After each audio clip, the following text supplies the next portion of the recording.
The wind carried dust and disappointment through the streets of Dustfall that September afternoon. It whipped at the weathered boards of the Baptist church, rattling loose shingles and stirring up memories better left buried. The sky hung low and gray, pressing down on the small frontier town like a wool blanket soaked through with regret. Maribel Wren stood at the bottom of the church steps, her mother's wedding dress hanging loose on her frame. The ivory silk, yellowed with age and spotted with mildew from years in a trunk, caught the wind and billowed around her legs. She'd stopped walking 20 paces from the door, frozen like a deer catching the scent of wolves. Inside, she could hear the murmur of voices her mother's friends from the Ladies' Aid Society, the banker Mr. Holcomb who'd arranged the match, and somewhere among them, Chester Pruitt, the man she was supposed to marry in 10 minutes' time. Chester with his soft hands and harder expectations, who'd looked at her like a brood mare at auction when her mother first introduced them. "If you take it off, don't look back." The voice came from her left, low and rough as creek stones. Maribel turned to see a man leaning against the hitching post, his hat pulled low against the wind. She knew him by reputation, if not by acquaintance, Wyatt Langley, the widower who lived 7 miles out on Sawmill Road. Town gossip painted him as a man gone half wild with grief, raising his daughter alone in that cabin where his wife had died 2 winters past. He wasn't looking at her. His eyes stayed fixed on the horizon where the prairie met the sky, but she knew he'd spoken to her. There was no one else fool enough to be standing outside a church in wedding clothes with a storm brewing. Maribel looked down at her left hand, at the thin gold band Chester had sent over that morning. It was too big for her finger, kept sliding around, the weight of it unfamiliar and wrong. She'd known it was wrong the moment she'd put it on, known it when her mother had laced her into this dress, known it when she'd walked the half-mile from their boarding house to the church. "I can't," she whispered, more to herself than to him. "Then don't." Wyatt shifted, his boots scraping against the packed earth. "But if you stay, you'll spend your life looking backward, wondering what might have been. I know something about that." The church door opened, and Mrs. Pruitt's shrill voice carried out, "Where is that girl Chester's waiting?" Maribel's hands shook as she worked the ring off her finger. It came free easier than it had gone on, as if even the metal knew it didn't belong. She held it in her palm, this small circle of gold that represented everything her mother wanted for her respectability, security, a house with real glass windows, and a husband who'd never raise his hand to her. But it also represented Chester's fumbling hands when he'd cornered her after Sunday dinner, his whiskey breath when he'd told her what he expected from a wife, the cold calculation in her mother's eyes when she'd said, "You're 23, Maribel. No other man of means will have you now." "My mother will never forgive me," she said. Wyatt finally looked at her then, his gray eyes steady beneath the brim of his hat. "Maybe not, but you'll forgive yourself, given time." Thunder rolled across the prairie, and the first fat drops of rain began to fall. Maribel closed her fist around the ring, feeling its edges bite into her palm. Inside the church, she could hear footsteps, voices rising in concern. In a moment, someone would come looking. She thought of her few possessions, 2 dresses, her mother's Bible, a silver hairbrush that had been her grandmother's, all of it waiting back at the boarding house, all of it paid for by Chester's generosity, as her mother never tired of reminding her. She thought of the narrow bed she shared with her mother, the walls thin enough to hear every sob from the widow in the next room, every drunken argument from the street below. Then she looked at Wyatt Langley, still leaning against that post like he had all the time in the world. His clothes were clean but worn, his face weathered by sun and sorrow. He didn't look like salvation. He looked like a man who'd learned to live with being broken. "Where would I go?" she asked. "That's not my question to answer." He straightened, adjusted his hat. "But there's work needs doing. If you're looking, my girl Lily needs tending while I'm at the mill. Can't pay much, but there's a room off the kitchen you could have." It wasn't an offer made out of kindness. She could tell. It was practical, like everything else in this hard country. He needed help. She needed somewhere to go. Simple as that. The church door burst open, and Chester himself emerged, his face red with indignation. "Maribel, what's the meaning of this everyone's waiting?" She looked at him, really looked at him, for perhaps the first time.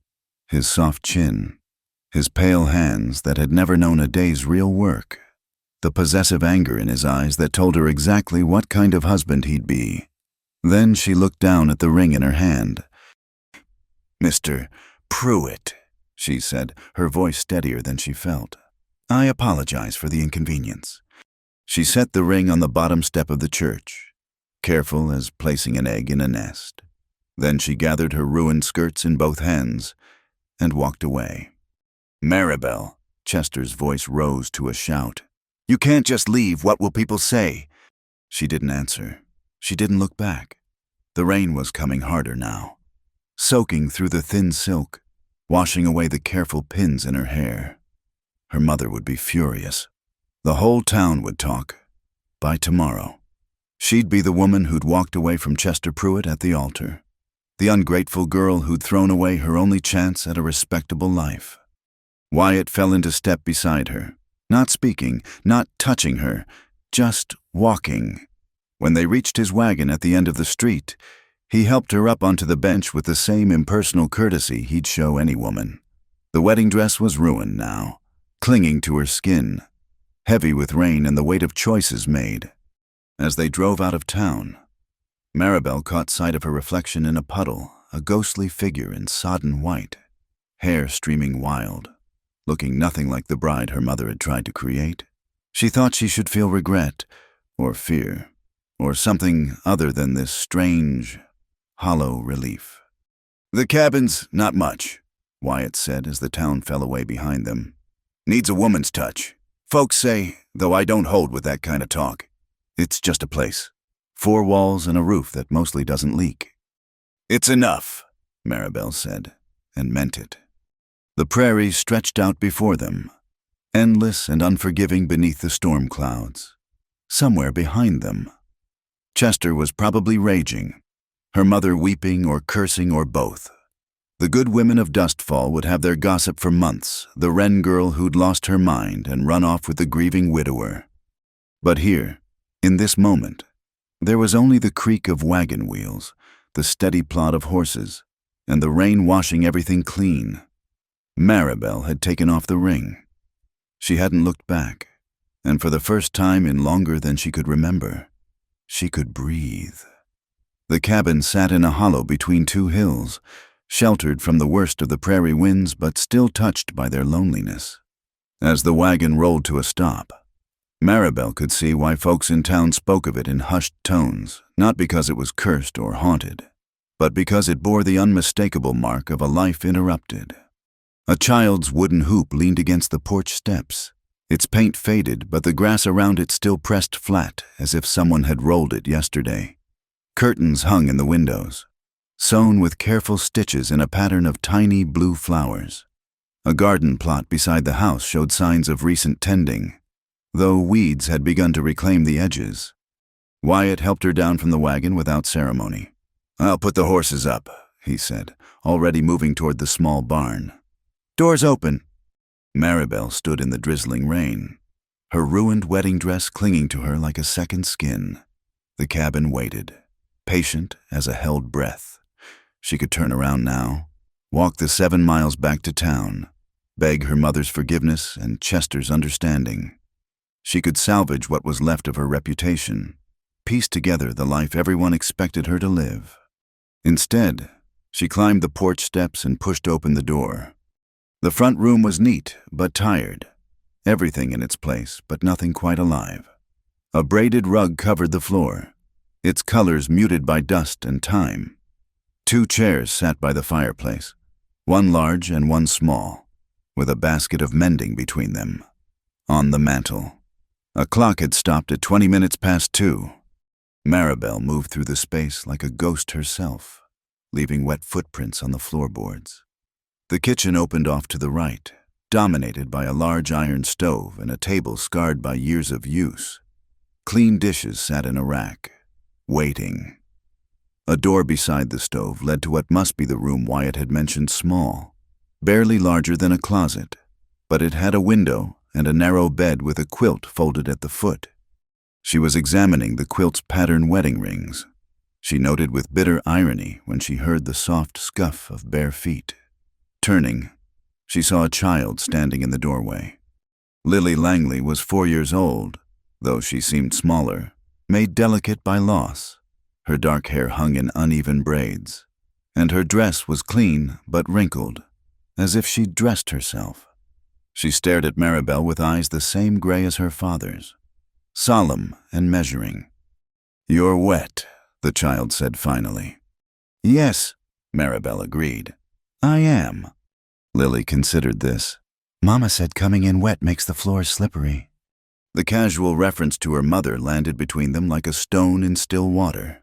Maribel waited, not sure how to respond to a ghost made present tense by a child's grammar. "She was right," Maribel said at last. "I should change." But she had nothing to change into. Her few belongings were back at the boarding house, probably being packed up by her mother right now, or worse, thrown into the street. She'd left everything behind for this, a small room in a grieving man's house, tending a child who spoke of her dead mother in the present tense. Lily padded closer, her bare feet silent on the floor. She reached out and touched the sodden silk of Maribel's skirt. "Pretty," she said, then frowned. "But wrong." "Wrong? Wedding dresses are for churches. Papa said so when Mrs. Holcomb tried to give me Mama's dress to play with.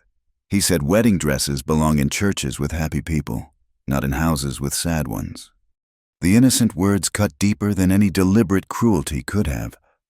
Maribel sank onto the nearest chair, suddenly exhausted. What was she doing here?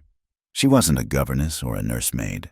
She was just a failed bride dripping on a dead woman's floor, pretending she had any right to be there. Wyatt's footsteps on the porch saved her from having to respond. He entered, shaking rain from his hat, and took in the scene with a quick glance. "Lily, fetch Miss Wren a towel." The child scampered off, and Wyatt moved to the stove. "I'll get a fire going. You'll catch your death in those wet things." "I don't have anything else," Maribel admitted. He paused, his back to her. "There's a trunk in the bedroom. Was my wife's, about your size, I reckon." The words came out carefully, like pulling splinters. "Take what you need." "I couldn't." "You could." He struck a match, held it to the kindling. "No use in clothes going to waste when there's need." Lily returned with a towel, which she presented to Maribel with grave ceremony. As Maribel dried her face and hands, the child climbed onto the chair opposite, tucking her feet under her nightgown. "Are you staying?" Lily asked. Maribel looked to Wyatt, but he was focused on the stove. "For a while," she said carefully. "Mrs. Holcomb stayed for a while. She made soup too salty and said I asked too many questions. Mrs. Patterson stayed for a while. She cried at night when she thought we couldn't hear." Lily picked at a loose thread on her nightgown. "They all stay for a while." The litany of temporary caretakers hung in the air. Maribel could see the shape of the past month's well-meaning women from town, trying to help but overwhelmed by the weight of grief in this house. Each one staying for a while, each one leaving. "I'll try not to make the soup too salty," Maribel said. A tiny smile flickered across Lily's face, there and gone like a candle flame in wind. "Papa doesn't like too much salt either." Wyatt straightened from the stove, where a small fire now crackled. "Lily, time for bed." "But—" "Bed," he repeated, gentle but firm. "Miss Wren will be here in the morning." The child slid from the chair, paused at the doorway. "Your dress is pretty," she said to Maribel. "Even if it's wrong." After she'd gone, silence settled over the kitchen, broken only by the pop of wood in the stove. Maribel stared at her hands, still clutching the towel. "Mr. Langley. I should be honest. I don't know the first thing about caring for children. Neither did I, until I had to learn. He moved to a cupboard, pulled out a lamp. The trunk's in the back bedroom. Take what you need. We'll sort the rest come morning. She stood, muscles stiff from wet and cold. Why did you offer to help me? You don't know anything about me. He lit the lamp, handed it to her. The flame cast shadows across his weathered face, and for a moment she could see past the grief to the man he'd been before younger, less carved by sorrow. I know you walked away, he said. That takes a particular kind of courage, or desperation. Either way, I figure you won't leave at the first difficulty. The others did. The others came out of Christian duty. You came out of need. That makes a difference. She took the lamp, its weight warm in her hands. Where is the bedroom? Down the hall, last door. I sleep in the front room now, so you needn't worry about... He gestured vaguely, unable to finish. About propriety. He meant about what people would say, but they both knew people would talk regardless. A young woman fleeing her wedding to live with a widower. The story wrote itself in the minds of gossips. Maribel found the bedroom easily enough.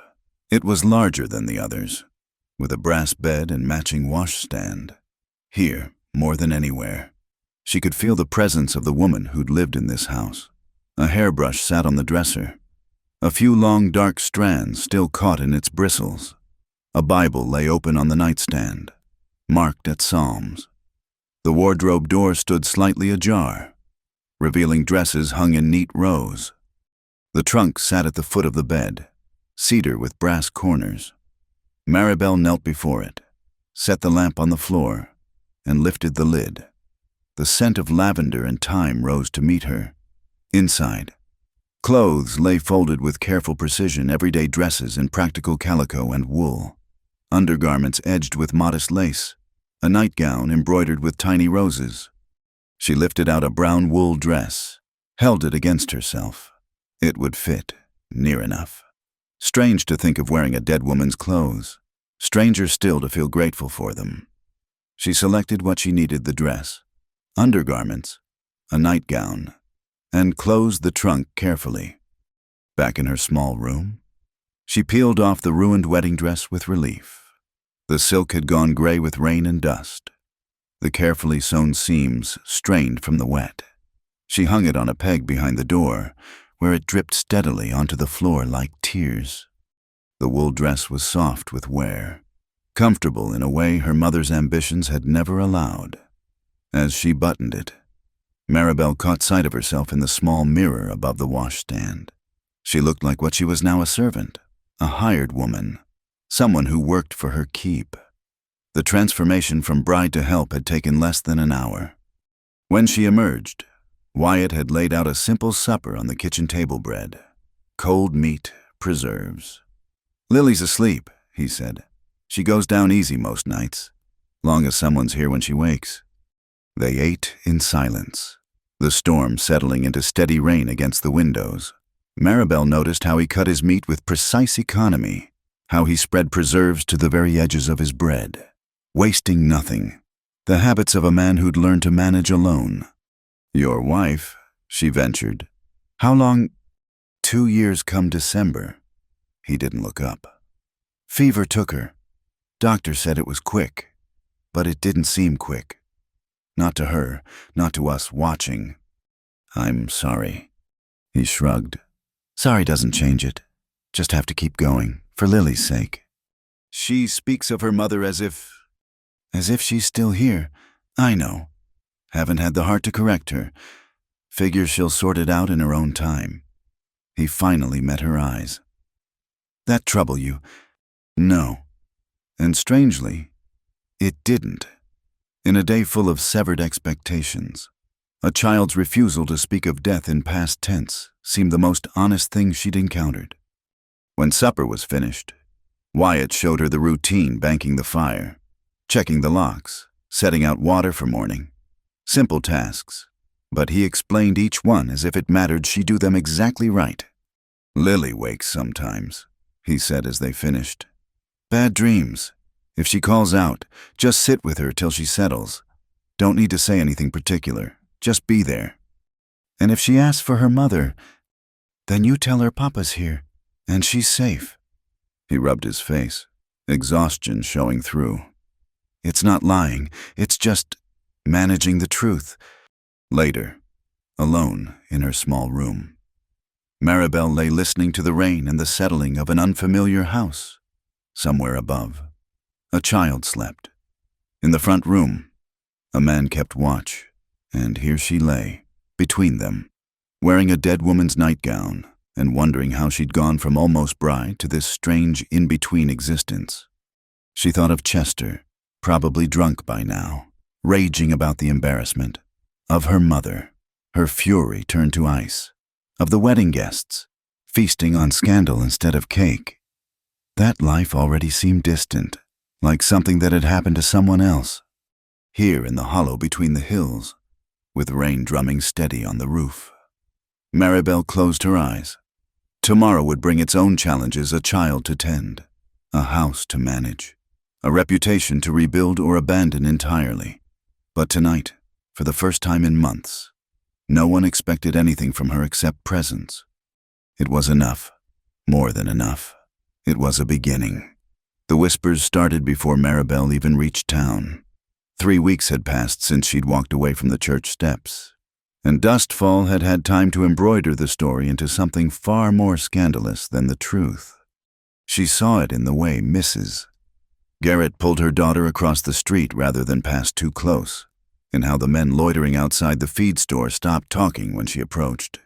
In the careful way Mr. Paulson counted out her change at the general store, making sure their fingers didn't touch.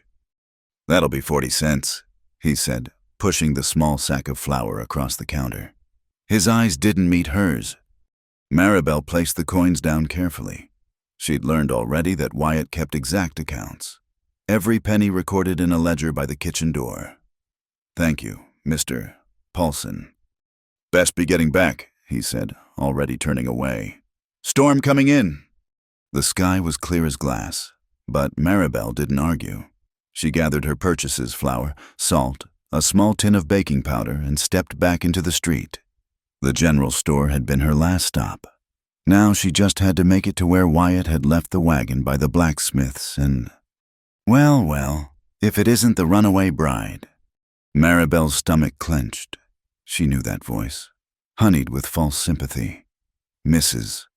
Prudence Holcomb, Chester's aunt and the town's most devoted gossip, stood blocking her path. 2 other women flanked her, Mrs. Davies and Mrs. Crawford, both members of the Ladies' Aid Society, both wearing expressions of scandalized delight. "Mrs. Holcomb," Maribel said, keeping her voice level. "Good morning." "Is it?" Mrs. Holcomb's eyes traveled over Maribel's plain dress, one of Sarah Langley's, taken in at the waist but still obviously second-hand. "I suppose any morning you're not lying in the gutter is a good one, given your choices." Mrs. Davies tittered behind her gloved hand. "Such a shame about poor Chester. He was devastated, simply devastated. Had to take to his bed for a week." "His bed at the saloon, more like." Mrs. Crawford added with false sympathy. "The poor dear has been drowning his sorrows, something terrible." Maribel tried to step around them, but Mrs. Holcomb moved to block her again. "Your mother was by yesterday," she said, and something sharp glittered in her eyes. "Collecting your things from the boarding house. Such a proud woman, brought so low by her daughter's shame." The words hit their mark, but Maribel had learned something about endurance these past weeks. Living with grief had taught her that some pain you simply carried, like a stone in your shoe. You didn't let it stop you walking. "If you'll excuse me," she said, "I have duties to attend to." "Duties, Mrs. Holcomb's voice rose. "Is that what you call it, playing house with that poor widower, pretending to mother his child? We all know what you really are." Maribel Wren, a woman who'd throw away respectability for what? The voice came from behind Maribel. She turned to see Wyatt standing there, his expression carefully blank. He must have heard the raised voices. "Come to investigate." Lily stood beside him, one small hand clutched in his. "Mrs. Holcomb's face flushed, but she lifted her chin. "Mr. Langley, we were just expressing our concern for your situation." "Were you?" It wasn't a question. Wyatt's eyes were cold as winter steel. "And what situation would that be?" "Why, having such a woman in your household, around your impressionable daughter." Mrs. Holcomb's voice dripped false concern. "Surely you must see how inappropriate. Miss Wren keeps house and minds my daughter while I work." His voice carried the same careful control he used when planning wood at the mill, measured, precise, designed to shape. "In exchange, she has room and board. If you find that inappropriate, I'd ask you to examine your own minds for the source of that impropriety." "Mrs." Davies gasped. "Mrs." Crawford's face went red. But Mrs. Holcomb wasn't finished. "Everyone knows what she did, leaving my nephew at the altar, humiliating him before the entire town. No decent woman would—" "Papa." Lily's small voice cut through the diatribe. She was looking up at the women with those solemn gray eyes. "Why are you yelling at Miss Maribel?" The question hung in the air like an accusation. "Mrs." Holcomb sputtered, caught between her desire to spread poison and the social prohibition against upsetting a child. "We're not yelling, dear Mrs." Crawford said, attempting a smile that looked more like a grimace. "We're just talking. Mama said yelling is when your voice gets sharp and your face gets mean." Lily studied them with unnerving intensity. "Your faces look mean." Wyatt placed a hand on his daughter's head.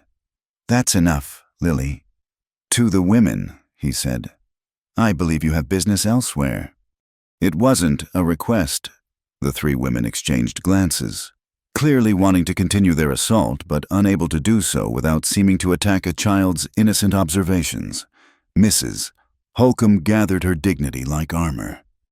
"We're only thinking of what's best," she said stiffly. "The church has concerns. The church is welcome to share those concerns with me directly." Wyatt's voice had gone very quiet. "As I recall, none of you were appointed to speak for God." The blasphemy, mild as it was, shocked them into movement. They swept past in a rustle of righteous indignation, but not before Mrs. Holcomb leaned close to Maribel. "You can't hide behind him forever," she whispered. "We know what you are." Then they were gone, leaving Maribel standing in the street with her sack of flour, feeling exposed as a plucked chicken. Her hands shook as she adjusted her grip on the groceries. "Miss Maribel's sad," Lily announced. "I'm not," Maribel began, then stopped. The child saw too much, understood in the way children did that emotions were real regardless of what adults said about them. "Come on," Wyatt said. "Let's get home." The ride back was silent, except for Lily's occasional observations about birds and clouds. She sat between them on the wagon seat, her small body a bridge between two people who didn't know how to talk about what had just happened. "Finally!" As the cabin came into view, Wyatt spoke. "It won't get easier." "I know." "They'll keep talking, keep pushing. Town like this. Scandal is better than bread for keeping folks alive." "I know." He glanced at her. "You could leave, find work elsewhere, start fresh where nobody knows about. Before." Maribel thought about it. She could take the wages he'd pay her, catch a stage to Denver or Cheyenne, become someone new, someone without a failed wedding or a reputation for running. "Miss Maribel can't leave," Lily said suddenly. "She promised to teach me to make biscuits." "Did I?" Maribel couldn't remember promising, but Lily nodded solemnly. "Tomorrow. You said maybe tomorrow. That's a promise." Wyatt made a sound that might have been a laugh, rusty from disuse. "Can't break a promise about biscuits. That's serious business." They pulled up to the cabin, and Lily scrambled down, running ahead to check on a bird's nest she'd been watching. Wyatt helped Maribel down, and for a moment, they stood there. the weight of town judgment still clinging like dust. "They weren't wrong, you know," Maribel said quietly. "About what people think, about how it looks. Maybe not." He gathered the reins, not looking at her. "But they were wrong about what matters. Lily's eating regular meals again, sleeping through the night, laughing sometimes." He paused. "That matters more than what Prudence Holcomb thinks." That night, after Lily was in bed, Maribel found herself staring at the fire and thinking about the encounter in town. The venom in those women's voices. The way they'd looked at her like something scraped off a shoe. "You're brooding," Wyatt said from his chair. He had a piece of harness in his lap, mending a broken strap with careful stitches. "I'm thinking—" "Same thing, different name." He pulled the thread tight. "Won't help." "My mother was there, at the boarding house." The words came out before she could stop them. "They said she came for my things." His hands stilled on the leather. "You want to see her?" "No." The answer came quick and certain. "No, she'll have told everyone I'm dead to her by now. That's what she does when someone disappoints her. My father disappointed her by dying. My brother disappointed her by joining the cavalry. Now me. Harsh woman. Practical, she'd say. No point in crying over spilled milk or wayward daughters." They sat quiet for a while, the fire popping and settling. Outside, wind moved through the cottonwoods, a sound like whispered secrets. "Sarah's mother was like that," Wyatt said suddenly. It was the first time he'd said his wife's name aloud in Maribel's presence. "Cold. Proper. Came to visit once after we married. Spent the whole time telling Sarah how she'd thrown her life away on a mill worker." He smiled slightly, a bitter curve of lips. "Sarah spent a week after she left baking everything she could think of. Bread, pies, cakes, like she could prove something with flour and sugar." "Did it work?" "No, but we ate well for a month." "Despite everything," Maribel found herself smiling. "Is that why Lily wants to learn biscuits, her mother's revenge?" "Maybe. Or maybe she just likes biscuits." He went back to his mending. "Either way, you'd best teach her. She's got a memory like a trap for promises." Later, in her small room, Maribel lay awake thinking about promises, the ones she'd broken to marry Chester, to be the daughter her mother wanted, to live a respectable life, and the ones she'd made, intentionally or not, to teach a child biscuits, to stay despite the whispers, to make some kind of life in this hollow between the hills. She could still feel the weight of those women's judgment, sharp as stones. Tomorrow she'd have to go back to town for more supplies eventually. Face more whispers, more careful cruelties. The minister might refuse her entry to church. The school might bar Lily when she was old enough, tainted by association. But then she thought of Lily's fierce defense, that clear child's voice cutting through adult poison, of Wyatt standing solid as a wall between her and their judgment, of Sarah Langley baking away her mother's disapproval one loaf at a time. Maybe that's all anyone could do: keep living, keep working, keep making biscuits and mending harnesses and teaching children that not all promises were made to be broken. Let the town whisper. She'd walked away from one life already. She could learn to walk through judgment too. One day at a time, one small promise at a time. The wind picked up outside, rattling the windows. But inside the cabin was warm, filled with the breathing of imperfect people making an imperfect life together. It was enough. More than enough. It was real. The doll lay in pieces in the corner of the barn, forgotten behind a stack of old crates. Maribel found it while searching for a rake, drawn by a scrap of faded yellow fabric visible through the dust. It had been beautiful once, a cloth doll with yarn hair the color of wheat, a carefully embroidered face, and a dress made from what looked like remnants of a Sunday best. Now the seams had split, stuffing leaked from its body, and one button eye hung by a thread, the kind of toy made with love, held until it fell apart from too much holding. Maribel gathered the pieces carefully, cradling them like injured birds. She'd seen Lily with store-bought toys, a set of wooden blocks, a painted top, but nothing she held close. Nothing she whispered to at night the way children did with beloved dolls. That evening, after supper was cleared and Wyatt had gone to check on a sick neighbor's livestock, Maribel spread the doll's remains on the kitchen table.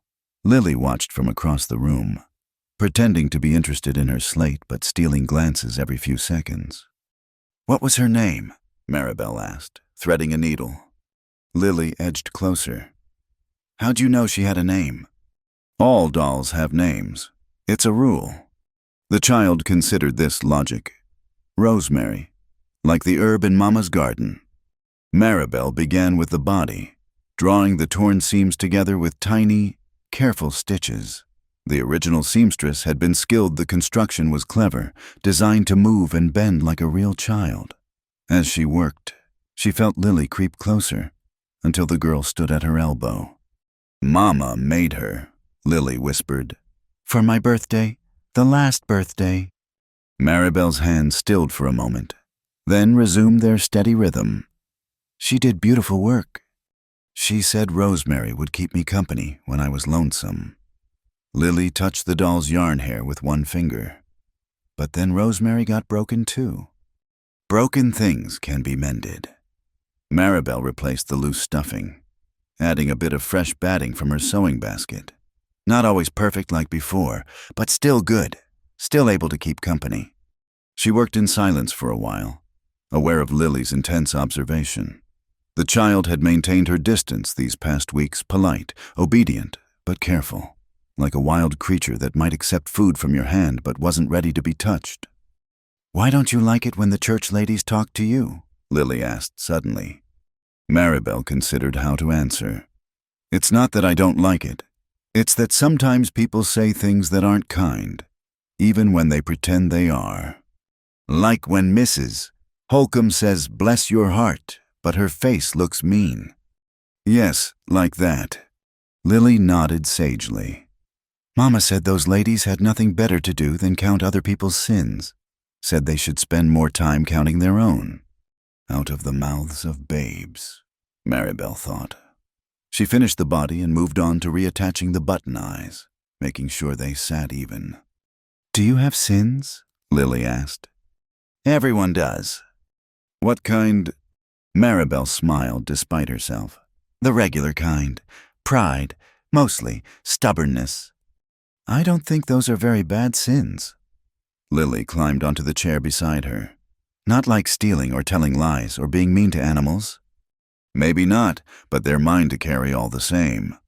She worked on the doll's face, reinforcing the embroidered features. A clever hand had given Rosemary a slight smile, just a curve of pink thread that suggested contentment. As she repaired it, Maribel felt Lily lean against her arm, so light the touch might have been accidental. "Papa has sins too," Lily confided. "He thinks bad words when the milk cow kicks. I hear him not saying them." "That's very observant of you." "Mama taught me about observing. She said if you watch careful, you can learn what people need without them telling you." Lily studied Maribel's hands as they worked. "You need spectacles. You squint when you do close work." Maribel blinked, surprised. She did need spectacles, had needed them for years, but they were a luxury far beyond reach. "You're a very good observer." "Papa needs to laugh more," Lily continued. "And you need someone to tell you your hair looks pretty, even when it's not pinned up proper." The child's matter-of-fact kindness threatened to undo Maribel's composure. She focused on attaching the doll's arm, keeping her stitches even. "Your hair does look pretty," Lily added. "It's the color of chestnuts. Rosemary's is yellow like mine, but I think chestnut is nicer." They worked together after that, Lily holding pieces while Maribel stitched. The child chattered about inconsequential things. The bird's nest had 3 eggs now. The barn cat had hidden her kittens in the hayloft. Papa had promised to take her fishing when the creek ran clearer. As Maribel repaired the doll's dress, she noticed other tiny repairs, places where the fabric had been mended before. Sarah Langley had maintained this toy with the same care she'd given everything else small. Perfect stitches that spoke of love made manifest in thread. There, Maribel said finally, holding up the restored doll. Not perfect, the fabric was still faded, the face slightly lopsided where the embroidery had been reinforced, but whole again. Miss Rosemary, ready for duty. Lily took the doll with reverent hands, holding it against her chest. For a long moment she was silent, her face hidden against the yarn hair. Then she looked up, and her gray eyes were bright with unshed tears. She smells wrong, she whispered. She used to smell like Mama. Maribel's heart clenched. Of course, the doll would have carried Sarah's scent lavender water, bread dough, the particular mixture that made up a mother's presence. Now it smelled of barn dust and fresh thread. I'm sorry, she said softly. I can't fix that part. Lily nodded, accepting this limitation with the gravity children brought to hard truths. She adjusted the doll's dress, smoothed its hair. That's okay. Maybe she'll learn new smells. The front door opened, bringing Wyatt and a gust of cold air. He stopped short, seeing them at the table with the doll between them. Papa, look, Lily held up Rosemary. Miss Maribel fixed her. Something passed over Wyatt's face. Pain, relief, a recognition Maribel couldn't quite read. He approached slowly, as if the repaired doll might disappear if he moved too fast. So she did, he said quietly. That was kind of her. She knows about mending broken things. Lily informed him. And she says Rosemary can learn new smells since she can't smell like Mama anymore. Wyatt's jaw tightened, but he managed a nod. That's probably true. Lily yawned, the excitement catching up with her. Can Rosemary sleep in my bed tonight? I don't see why not. The child scampered off, clutching her restored treasure. Wyatt remained by the table, staring at the scraps of thread and fabric Maribel was gathering up. You didn't have to do that, he said. She needed it. Maribel swept the remnants into her hand. The doll and the fixing both. Sarah made that doll. The words came out rough. Spent weeks on it. Wouldn't let me see until it was finished. She was an artist with a needle. She was an artist with everything. He picked up a scrap of the yellow fabric. I found Lily trying to bury it last month. The doll said broken things should go in the ground like Mama. Maribel's hands stilled. Oh. I told her no, but couldn't explain why. Couldn't fix it myself. These hands don't know fine work. He let the fabric fall. Thank you. It's just thread and time. No. He met her eyes then, and she saw how much the small act had cost him letting someone else touch Sarah's work, repair what he couldn't. It's more than that. Later, when the house had settled into nighttime quiet, Maribel heard soft footsteps in the hall. Her door, always left slightly open in case Lily needed her, was pushed wider. The child stood there in her nightgown, Rosemary clutched in her arms. Can't sleep? Maribel asked. Lily shook her head. Rosemary's scared. Of what? Of forgetting. Maribel sat up, made room on the narrow bed. Come here. Lily climbed up, curling against Maribel's side like she belonged there. She smelled of soap and sleep and childhood temporary things, precious for their fragility. What's Rosemary afraid of forgetting? Maribel asked. Everything. What Mama sounded like, what songs she sang, what her hands felt like when she fixed my braids. Lily's voice was very small. I'm scared of forgetting too. Maribel pulled the child closer. Then we'll help each other remember. You tell me stories about your Mama, and I'll help you keep them safe. Like preserving summer fruit for winter, the sweetness stays even when the season's gone. You promise? I promise. Lily relaxed, the tension leaving her small body. Miss Maribel, will you sing Rosemary-like songs? Maribel wasn't much of a singer, but she hummed an old lullaby her grandmother had known, about birds finding their way home. She felt Lily's breathing slow, deepen. The doll lay between them, its crooked smile a testament to the beauty of imperfect repairs. Just before sleep took her, Lily murmured, "You smell like cinnamon and sunshine. Rosemary's learning already." Maribel lay awake long after the child had drifted off, thinking about memory and mending, about the courage it took to let new smells replace old ones. Outside, wind moved through the cottonwoods with a sound like whispered promises. Tomorrow would bring more challenges, trips to town, whispers behind hands, the daily work of living in the shadow of another woman's life. But tonight, a broken doll had been made whole, a child had found comfort, and somewhere in the careful stitches and patient hands, Maribel had discovered that fixing broken things might be her own small way of building a place in this hollow between the hills, one thread, one promise, one preserved memory at a time.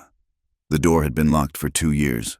Maribel knew this because Lily told her, matter-of-factly, the same way she might mention that the rooster crowed at dawn or that Papa didn't like carrots. "That's Mama's room," the child said one morning, watching Maribel sweep the hallway. "Nobody goes in there, not even to clean." Maribel had noticed the door, of course, painted white like the others, but somehow different, as if the very wood held itself apart. Dust gathered along its threshold, and sometimes she caught Wyatt standing before it, his hand raised but never quite touching the handle. She didn't intend to open it, had lived in the cabin for 2 months now without feeling the need, but October brought mice seeking winter shelter, and one morning she heard the unmistakable sound of tiny feet in the walls. Following the noise led her to that door, where scratching and rustling spoke of creatures making nests in sacred space. Wyatt was at the mill. Lily was napping. Maribel stood in the hallway with her hand on the doorknob, knowing she was about to cross a line that couldn't be uncrossed. The handle turned easily.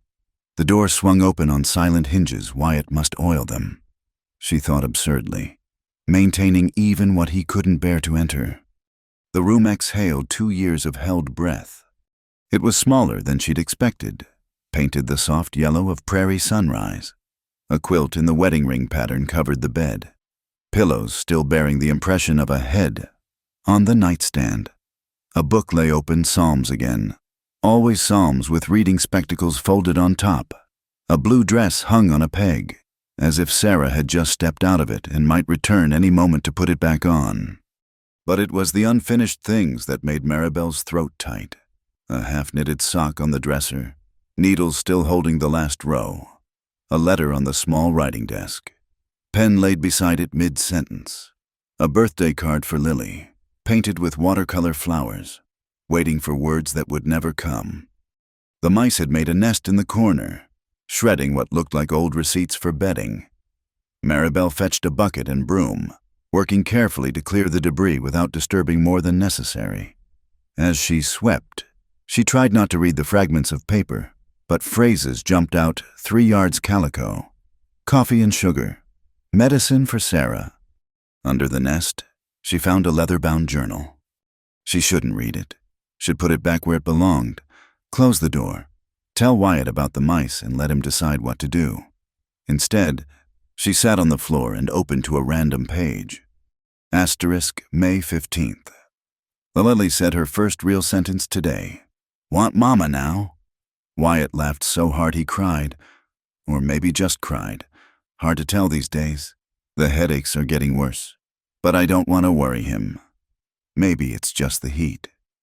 Maribel turned the page. Asterisk, May 20th. Taught Lily to feed the chickens. She chased them around the yard, shrieking with joy. I had to sit down after, dizzy again. Wyatt noticed. I told him I'd forgotten to eat breakfast. The lie came so easy I scared myself. Page after page. Sarah Langley had documented her day's small victories, tiny worries, the ordinary made precious by careful attention, and through it all, a thread of growing fear as she began to understand something was wrong. Asterisk, June 3rd. Dr. Morrison says it's female troubles. Prescribes rest and tonic, but I know my own body. Something's changing. Failing. Started teaching Lily her letters early. Want her to remember me teaching her something. June 10th. Wyatt found me fallen in the garden. Couldn't explain why my legs just stopped working for a moment. He wanted to take me to the doctor in Denver. I convinced him to wait. Need more time. Always need more time. June 18th. Made Lily a doll. My hands shake so badly now I can barely hold the needle. But I will finish it. She needs something to hold when asterisk. The entry stopped there, mid-sentence. The next page was blank. Maribel closed the journal, her hands trembling. She understood now why Wyatt couldn't enter this room. It held not just Sarah's things, but her slow recognition of death's approach, her desperate attempt to prepare for leaving. A sound in the doorway made her look up. Wyatt stood there, his face unreadable. "I heard the mice," Maribel said unnecessarily. He didn't speak, just looked at the room as if seeing it for the first time, or the last time. His eyes moved over each object, the dress, the spectacles, the half-knitted sock. "She hid it from me," he said finally. "For weeks, maybe months.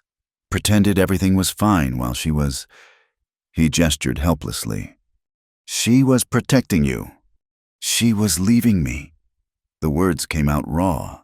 Every day, pulling away a little more, teaching Lily things she was too young for, writing letters to her sister about arrangements, making that damn doll like she could sew herself into it somehow. He crossed to the window, stared out at the yard where Sarah had kept her garden. I was so angry when I finally understood. Angry at her for lying, for choosing to face it alone, for being so strong I didn't see how weak she was getting. Maribel rose, still holding the journal. "She wrote about you, how you made her laugh, how safe she felt in your hands, how grateful she was for the time you had." "Time," he laughed bitterly. 8 years, that's all we got. 8 years out of a lifetime." 8 years more than some people get. He turned to look at her then. Really look at her. Is that what you tell yourself about whatever you left behind? It was the first time he'd asked, even obliquely, about her past. Maribel set the journal carefully on the desk. "I tell myself that some people are meant to stay and some are meant to leave. The lucky ones get to choose which. Sarah didn't get to choose. No, but she chose how to use the time she had left. That's in here." She touched the journal. Every page. Wyatt crossed to the desk, picked up the unfinished birthday card. His hands shook slightly. Lily's 5th birthday. Sarah was planning such a party, cake and ribbons and those paper decorations she loved. He set the card down gently. "I couldn't do it. Just couldn't." "Maybe this year," Maribel suggested softly. "Maybe." They stood together in the shrine of a room, surrounded by the artifacts of a life interrupted. Dust motes danced in the afternoon light, and somewhere in the walls, mice continued their rustling despite the destruction of their nest. "I should clean in here," Maribel said. "Air it out. The mice will keep coming otherwise." "Sarah would hate that it's gotten dusty." Wyatt touched the quilt, raising a small cloud. "She took pride in keeping house, said it was her way of loving us, making things clean and bright." "I could pack some things away, not throw out, just preserve. Keep them safe, but not so present." He was quiet for a long moment. Then, "The clothes could go to folks who need them. She'd like that, being useful." He picked up the spectacles, folded them carefully. "But maybe keep the personal things, the journal, the card, for Lily when she's older." "Of course." He moved toward the door, then paused. "That sock she was knitting. I used to tease her about it. Said at the rate she was going, I'd have one warm foot by Christmas." His voice caught. "Funny thing is, I'd give anything for that one finished sock now." After he left, Maribel worked alone in the yellow room. She cleaned carefully, reverently, like tending to holy things. The clothes she folded into a trunk to be distributed. The personal items journal, letters. The birthday card she wrapped in clean muslin and placed in a box. The half-knitted sock she hesitated over, Then, on impulse, she picked up the needles and studied the pattern. Simple enough, she could finish it, maybe not for Wyatt to wear, but to complete what Sarah had started. A small act of continuity in a world full of severed threads. As she worked, Lily appeared in the doorway. Rosemary clutched in her arms. "You're in Mama's room," the child said, not accusatory but wondering. "Yes, cleaning out the mice. Is that okay?" Lily entered slowly, as if the floor might give way. She touched the desk, the windowsill, the bedpost, a ritual of remembering. "It smells different," she said finally. "Like lemon oil and fresh air instead of Mama." "I'm sorry." "No." Lily climbed onto the bed, bouncing slightly. "Mama liked lemon oil. She'd be glad you're taking care of her room." She looked around with those two wise eyes. Maybe it doesn't have to be Mama's room anymore. Maybe it can just be a room. From the mouths of babes. Maribel thought again. "What would you like to do with it?" Lily considered. "Maybe it could be a sewing room. You could finish things in here, like you finished Rosemary." That evening, as she prepared supper, Maribel found Wyatt standing in the doorway of the changed room. She'd left the windows open, and cool October air stirred the curtains. The personal effects were safely stored, the surfaces cleaned, the mouse nest destroyed. It looked like what it was, a room where someone had lived and left, waiting to be filled with new purpose. "She's right, you know," he said. "Lily, about finishing things." Maribel looked up from the stove. "The sock?" "Everything. Sarah started so much the garden, teaching Lily, making this place a home. Then she left, and I just stopped. Let it all freeze in place like I could keep her here by not changing anything. Grief takes time." 2 years, he shook his head. "That's not grief anymore. That's just being scared to live." He moved into the kitchen, sat at the table where he could watch her work. "You changed things. Didn't ask permission, just started finishing what needed finishing. Fed us, taught Lily, made things grow again." Maribel felt heat rise in her cheeks that had nothing to do with the stove. "I just did what needed doing." "So did Sarah, right up until she couldn't anymore." He was quiet for a moment. "I'm grateful.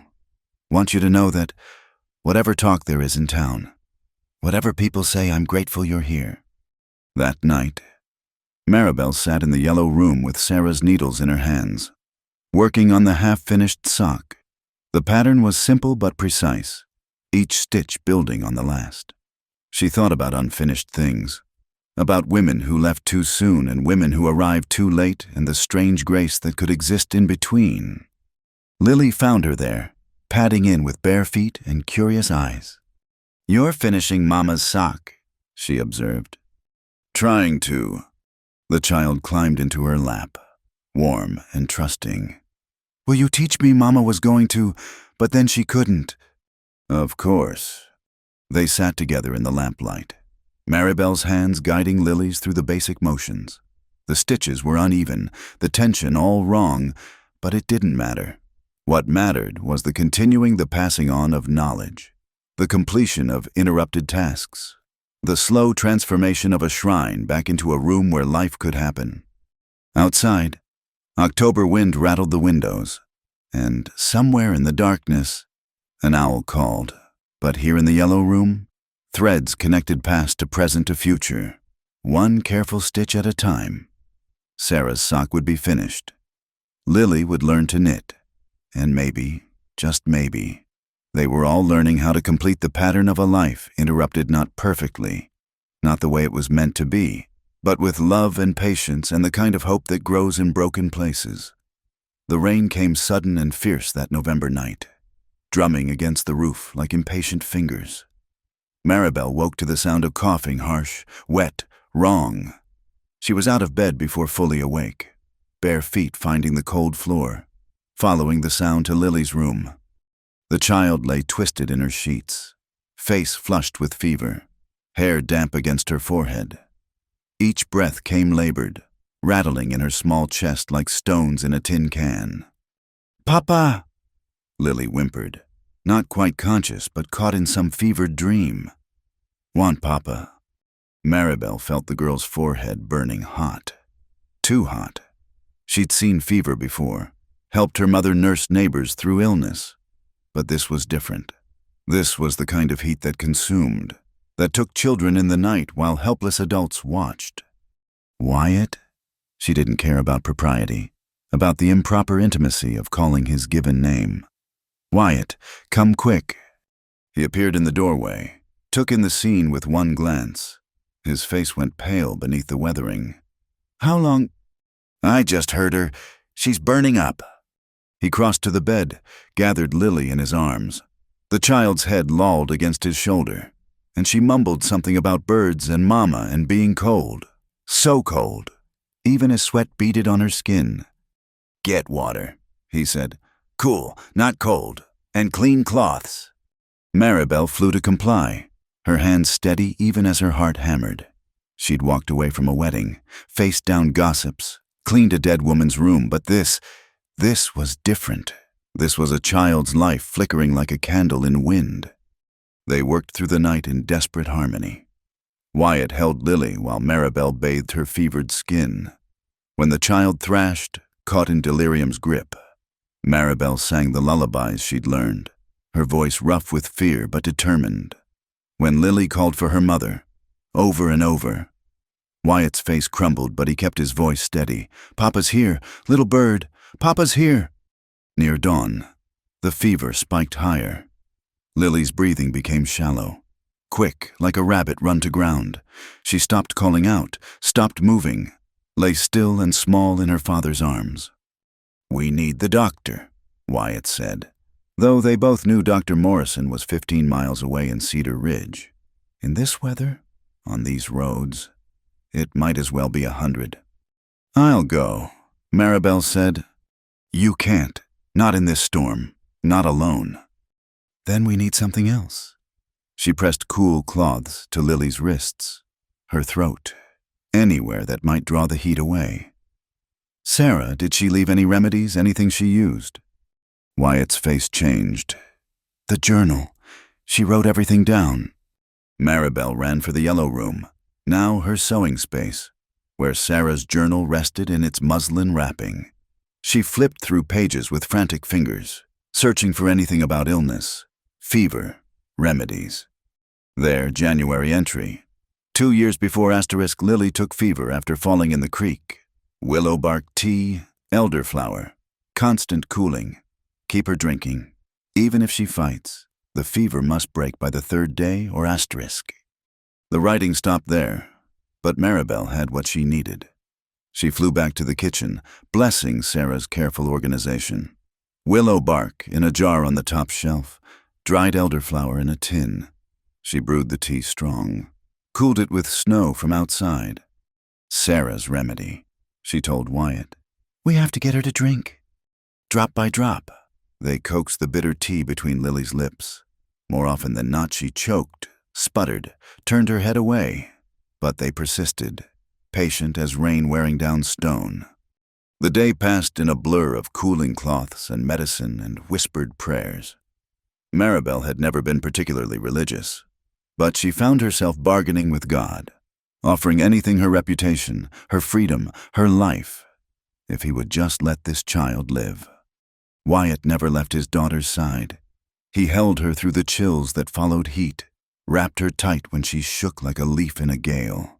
When Lily cried out in her delirium for Mama, for Rosemary, for things that made no sense, he answered each call with the same patient tenderness. I can't lose her too, he said once, so quiet Maribel almost missed it. I won't survive it. You won't have to, Maribel said, with more confidence than she felt. She's strong, she's fighting. But as the second night fell, Lily seemed to fade further. Her skin took on a gray cast, her breathing became irregular. The fever still raged, consuming her from within. Tell me about when she was born, Maribel said, desperate to keep Wyatt anchored, to keep them both from drowning in despair. He stroked Lily's damp hair. Came early, so small Sarah could hold her in one hand, The midwife said she wouldn't make it through the night. A ghost of a smile touched his lips. But Sarah just looked at her and said, "This one's staying." And she did. Cried loud enough to wake the dead come morning. And Sarah was she. Proud as a queen, tired, but so proud. Said Lily was her greatest accomplishment. His voice caught. Said she'd fight heaven and earth to keep her safe. Maribel touched his shoulder. She's still fighting, through you, through the remedies she left, through everything she taught you both. The hours crawled. Maribel brewed fresh tea, applied fresh cloths. Her back ached from bending over the bed. Her eyes burned from lack of sleep. But she didn't stop. Couldn't stop. In the space of months, this child had become necessary to her in ways she couldn't name. Near midnight, something changed. Lily's breathing deepened. The terrible heat began to ebb, replaced by a more natural warmth. When Maribel touched her forehead, it was damp but cooler.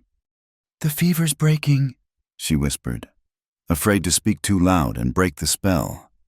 Wyatt pulled Lily tighter against him, buried his face in her hair.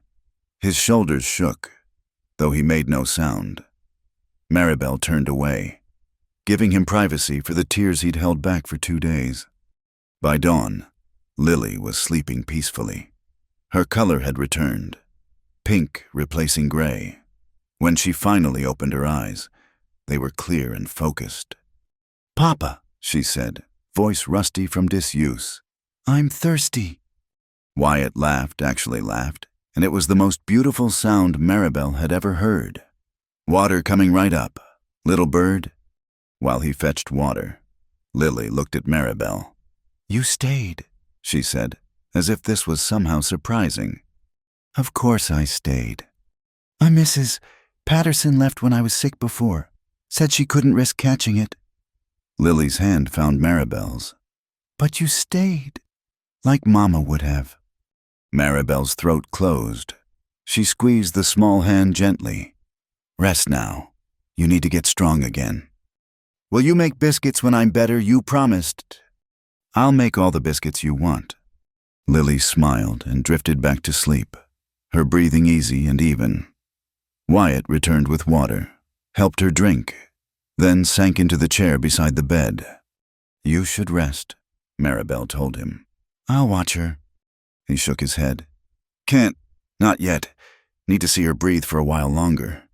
Maribel understood. She pulled the other chair close, and they sat vigil together as morning light crept across the floor. Outside, the storm had passed, leaving the world washed clean and new. "Thank you," Wyatt said suddenly, "for knowing what to do, for staying, for—" He gestured helplessly, encompassing the long night, the remedies, the simple fact of her presence. "You don't need to thank me." "I do." He looked at her then, really looked at her, and something shifted in his expression. "Sarah would have liked you, would have been glad you were here, taking care of us." It was the highest compliment he could have given, and Maribel felt tears prick her eyes. "I'm glad too," she said simply. They sat in comfortable silence, watching Lily sleep.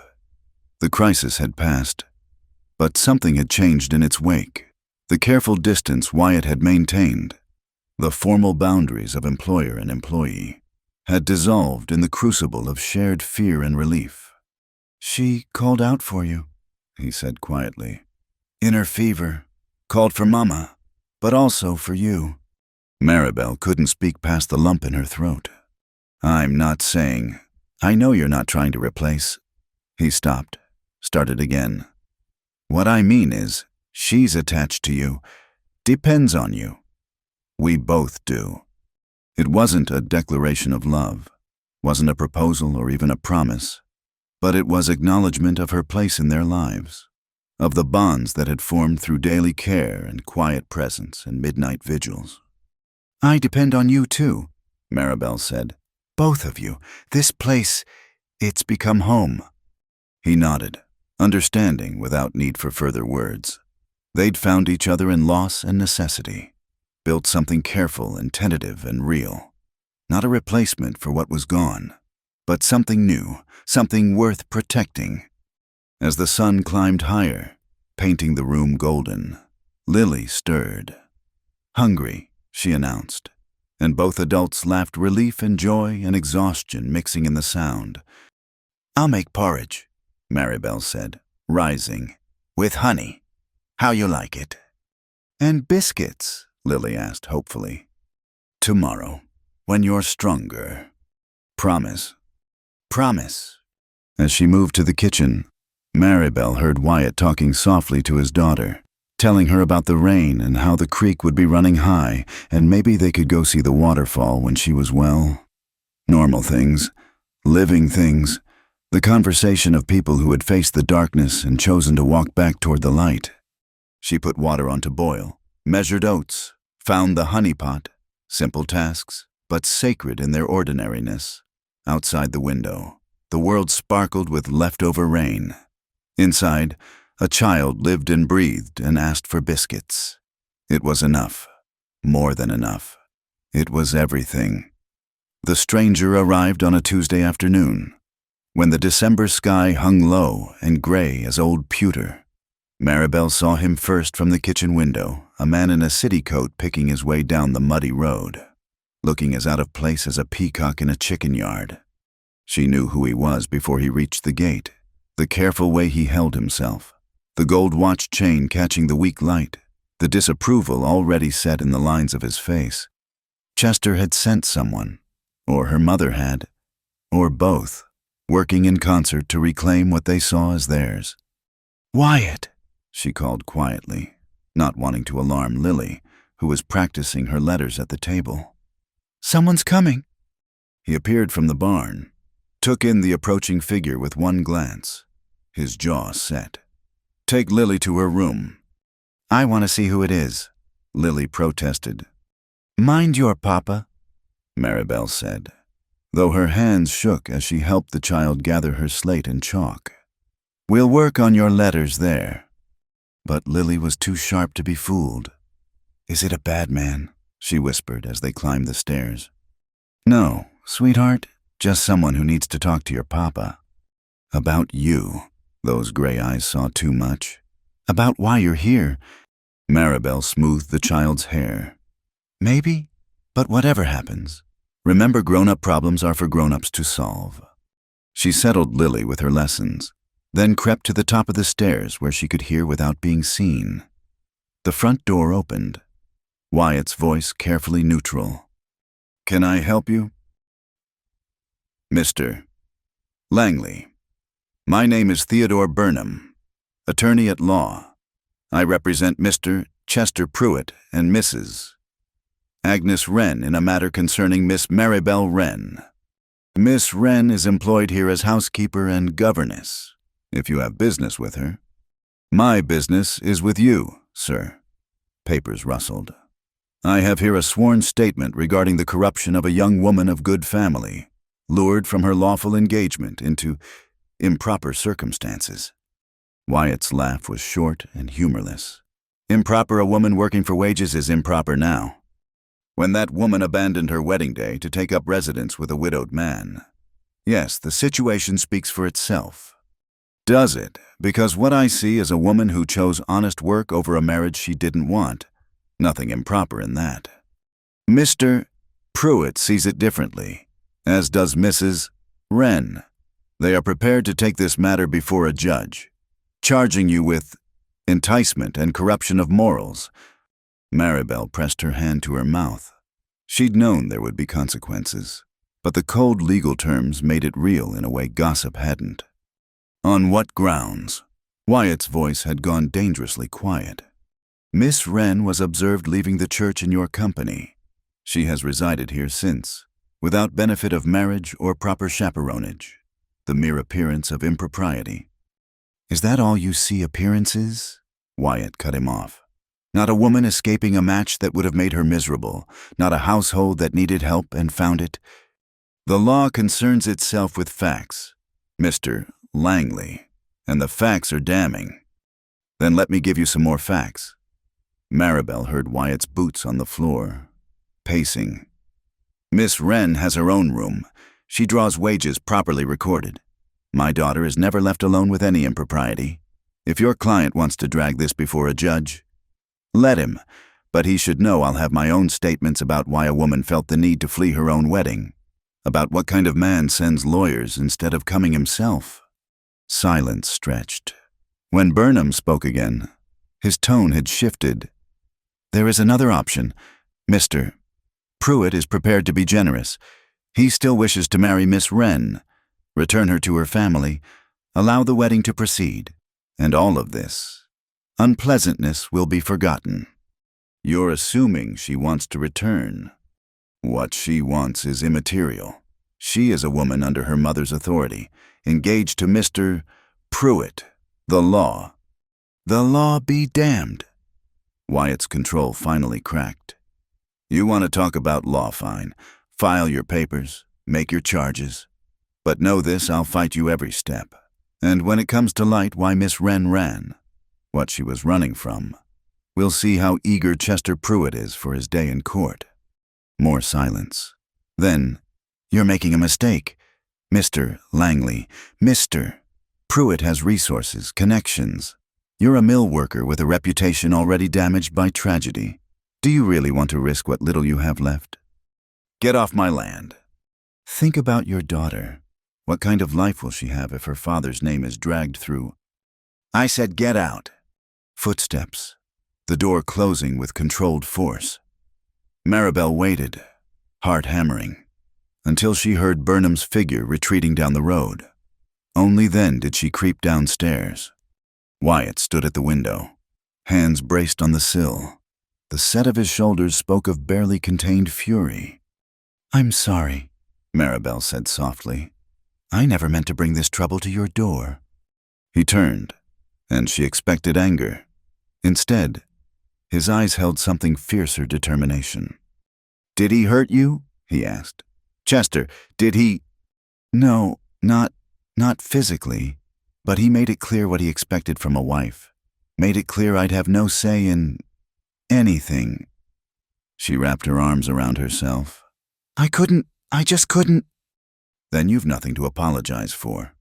He crossed to her, stopped just short of touching. They think they can use the law like a club, beat you into submission, but law's got two edges. They want to make accusations. Let them. I've got a few of my own. You don't understand. They have money, influence, your reputation. My reputation. He laughed bitterly. What reputation, the grieving widower who can't let go, the man who shut himself away for 2 years? I've got nothing left to lose there. You have Lily. That stopped him. Yes, he said quietly. I have Lily, and she has you. You think I'd let them take that away? Let them drag you back to a man who sees you as property? His hands clenched. Not while I draw breath. It's not your fight. Isn't it? He met her eyes. You've been here 3 months, fed us, cared for us, brought life back to this house. You saved my daughter when fever took her. You think that means nothing? You think I'd stand by and let them? Papa, Lily's voice from the stairs. She stood there in her nightgown. Rosemary clutched tight. Why are you yelling? Wyatt's anger drained away. I'm sorry, little bird. Just talking loud. Nothing to worry about. But Lily's eyes went to Maribel. Saw something that made her face crumple. Is Miss Maribel leaving? Did the man say she has to leave? No, Maribel said quickly, going to the child. No, sweetheart, I'm not leaving. Promise. Lily's arms went around her neck, holding tight. Promise you won't go away like Mama did. Over the child's head, Maribel met Wyatt's eyes, saw her own determination reflected there. I promise, she said, I'm not going anywhere. That night, after Lily was asleep, they sat at the kitchen table with the lamp between them. The letter Burnham had left lay there like a snake, full of legal terms and threats. We need to be smart about this, Wyatt said. They'll come at us sideways if they can't come straight on. My mother won't give up. She sees this as a stain on her good name. And Chester, his pride's hurt. That's worse than any rejection. Then we need our own lawyer. Someone who knows the law well enough to fight back. With what money? Maribel shook her head. You're already stretching every penny. I'll sell something. The cow, maybe. Or take extra shifts at the mill. No. She put her hand over his. This is my trouble. I won't have you sacrifice. Our trouble. His hand turned under hers, fingers interlacing. That's what you don't understand yet. There is no yours and mine anymore. There's just ours. The simple declaration undid her. Tears she'd held back for months finally came. Silent but inexorable. Wyatt's thumb stroked over her knuckles, patient and steady. We'll figure it out, he said softly. Together. They want to fight. They'll get one, but on our terms, not theirs. What if we lose? What if they take me back, force the wedding? Then I'll stand up in that church and tell everyone exactly why you ran, every detail. Make it clear what kind of man Chester Pruitt really is. His jaw set. They want to use respectability as a weapon too can play that game. Maribel squeezed his hand, drawing strength from his certainty. Outside. Wind rattled the windows, winter announcing itself with authority. But here in the kitchen, with the lamp casting its circle of light, she felt safe. Not permanently, safety was too fragile for that, but for now, for tonight. Whatever happens, she said, I want you to know, these months here, they've been... I know, he said simply. For me too. They sat in silence, hands linked across the table, while the letter lay between them like a gauntlet thrown. Tomorrow they would begin to plan, to fight, to protect what they'd built in this hollow between the hills. But tonight, they had the warmth of touch, the promise of alliance, the fierce determination to hold on to what mattered most. In her room, Lily slept peacefully, unaware of the storm gathering around her. In the kitchen, two people who'd found each other through loss prepared to face whatever came next. It wasn't love, not yet. Not quite, but it was something just as powerful. It was choosing to stand together when standing alone would be easier. It was family, forged in daily kindness and midnight vigils and the simple act of staying when others would run. The lamp burned low, but neither moved to add oil. Let it gutter, Maribel thought. They'd faced darker nights than this and survived. Whatever Chester and her mother sent their way, whatever the law said or society demanded, she'd made her choice. Here, in this cabin, with these people, she was home, and she'd fight to keep it. The meeting was called for a Thursday evening, announced by notices posted at the general store, the feed shop, and the church door. Community discussion regarding moral standards. The papers read. But everyone knew what it really meant. They were coming for Maribel. Word had spread like wildfire through Dustfall. Chester Pruitt had returned from Denver with more than just a lawyer. He'd brought righteous indignation and a determination to see justice done. Mrs. Agnes Wren stood beside him, her face carved from winter stone, speaking to anyone who'd listen about daughters who forgot their duty and men who led them astray. We shouldn't go, Maribel said, reading the notice Wyatt had torn down and brought home. Let them talk themselves out. No. He hung his coat with careful deliberation. We go. We face them. Running only makes us look guilty of what they're imagining. But Lily? Mrs. Morrison will watch her. Already arranged it. He met her eyes. We stand together on this. Show them we've nothing to hide. The church was full when they arrived. Every pew packed with citizens come to witness the spectacle. Conversations died as they entered, replaced by a silence thick as wool. Maribel kept her head high, though she could feel every eye tracking their movement to seats near the back. Chester stood at the front, looking prosperous and wronged. Mrs. Wren sat in the first pew, her back rigid with affronted dignity. Reverend Blackwood, new to the post and eager to prove his moral authority, clutched his Bible like a shield. Brothers and sisters, the Reverend began, his reedy voice straining for gravity. "We gather tonight to address a situation that threatens the moral fabric of our community." Murmurs of agreement rippled through the crowd. "Mrs." Holcomb nodded vigorously, her feathers bobbing. "It pains me to speak of such matters," Chester said, rising to address the assembly. He'd practiced this. Maribel could tell the sorrowful shake of his head, the hand pressed to his heart. But when sin walks openly among us, silence becomes complicity. "Name the sin," Wyatt said, his voice carrying clear across the room. "If you're going to make accusations, have the courage to speak plain." Chester's face reddened. "You dare." "I dare ask for honesty. You called this meeting. Say what you came to say." "Very well." Chester turned to face the crowd. 3 months ago, Miss Maribel Wren fled our wedding ceremony. Within hours, she'd taken up residence with Mr. Langley here. Drawing conclusions requires no great leap of logic. "I hired a housekeeper," Wyatt said evenly. "My daughter needed care while I worked. Miss Wren needed employment. Where's the sin in that?" "The sin." Mrs.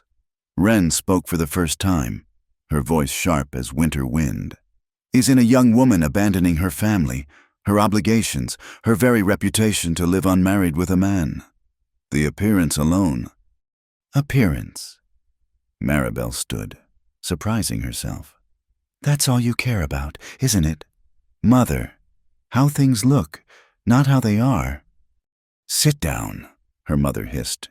"You've shamed us enough." "Have I?" Maribel moved into the aisle. Away from Wyatt's protective presence. She needed to do this alone. "Or have I simply chosen a different life than the one you picked for me?" "Different," Chester laughed, ugly and harsh. "You chose to be a servant instead of a wife, to clean another man's house instead of gracing mine. You threw away everything I offered. Everything you offered came with conditions." The words poured out, months of silence finally breaking.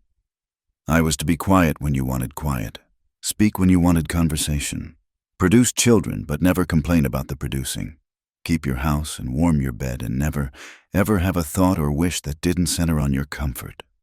Gasps echoed through the church. Such things weren't spoken of in public, especially by women. "You explained it all so clearly that night after dinner," Maribel continued, her voice steady now. "When you cornered me in the garden, when you put your hands on me and told me exactly what kind of wife you expected. Obedient, silent, grateful. Lies." Chester's face had gone purple. "She's making up stories to justify her wanton behavior." "Am I?" Maribel looked around the room, meeting the eyes of other women.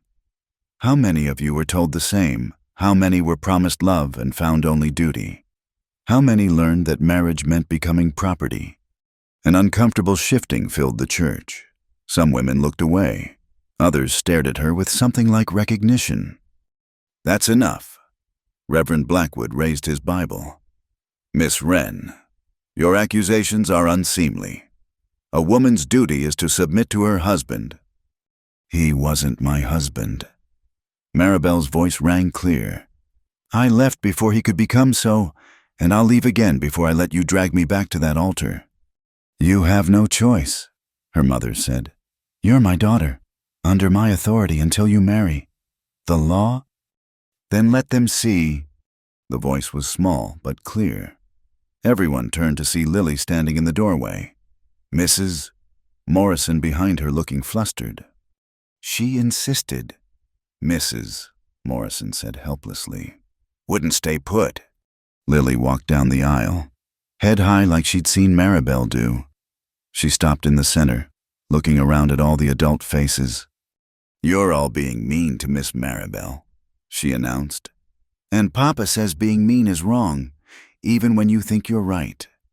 "Child, this isn't your concern," the Reverend started. "Yes, it is." Lily's chin jutted out. "Miss Maribel takes care of me. She stayed when I was sick and everyone thought I might die.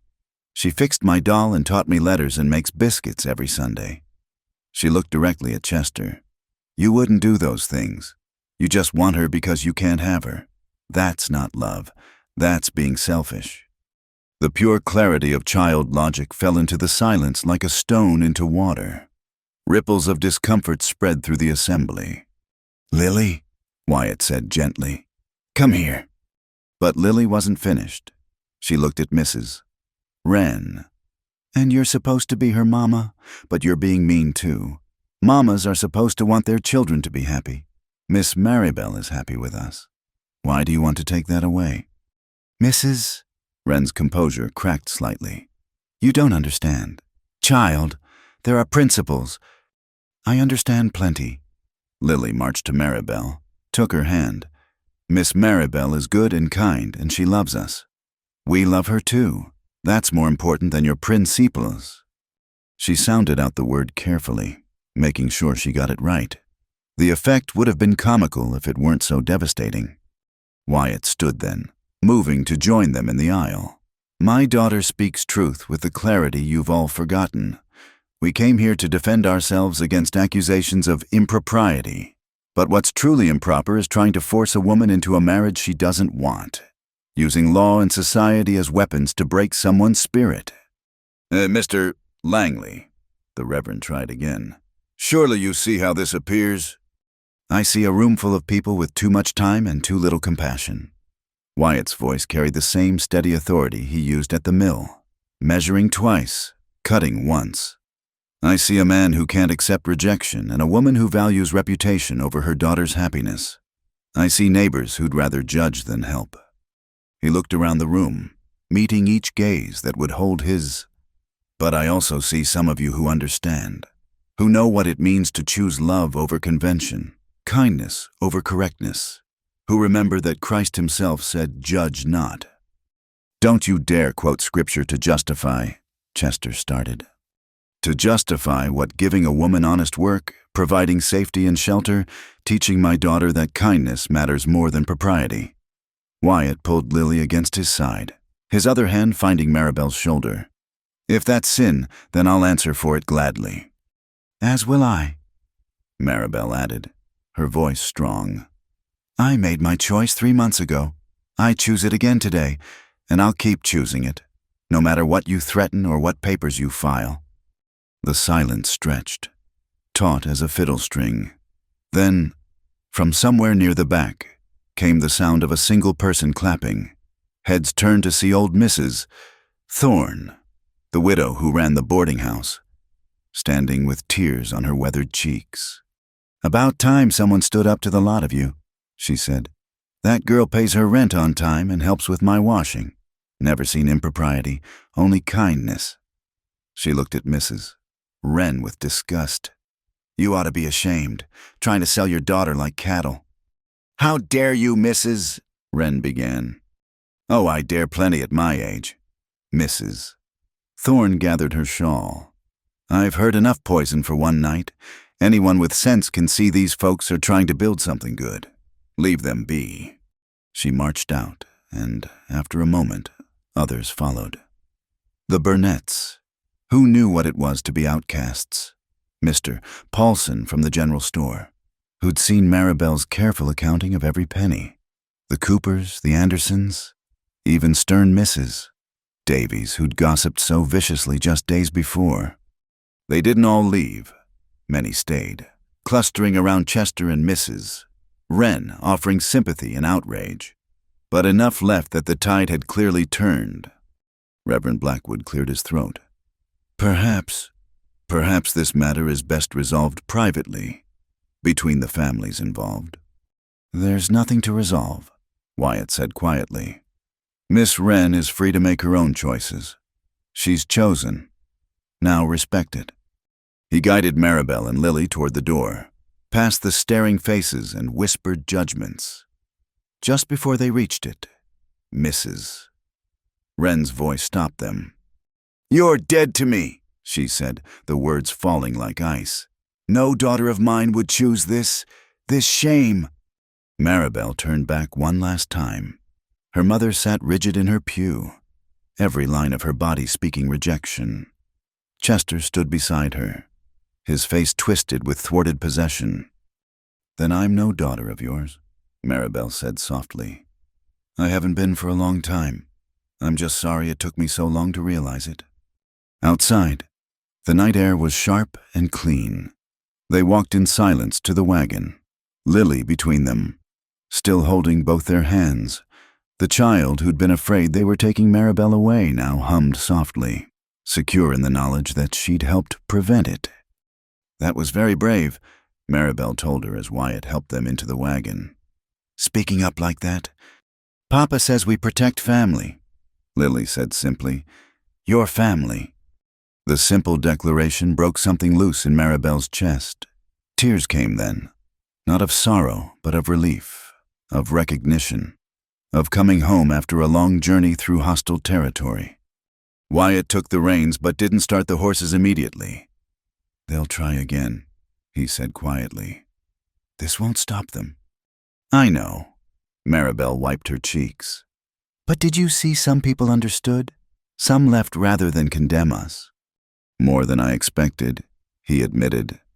Maybe there's hope for this town yet. Maybe there's hope for us, Maribel said. He looked at her then, really looked at her. In the moonlight, she could see Sarah's wedding ring still on his finger, but also something new in his eyes. Not replacement for what was gone, but room for what might be. Yes, he said simply.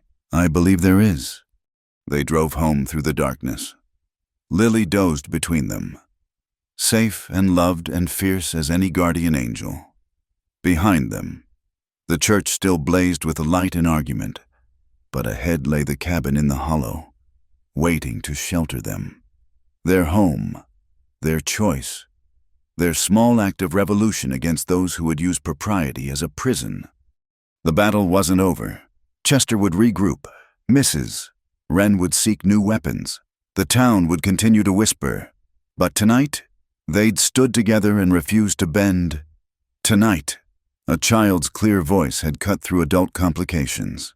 Tonight, they'd chosen each other openly, before witnesses. It was enough, more than enough. It was a beginning of something stronger than law, deeper than convention, more enduring than the judgment of those who'd forgotten how to see love when it stood right in front of them.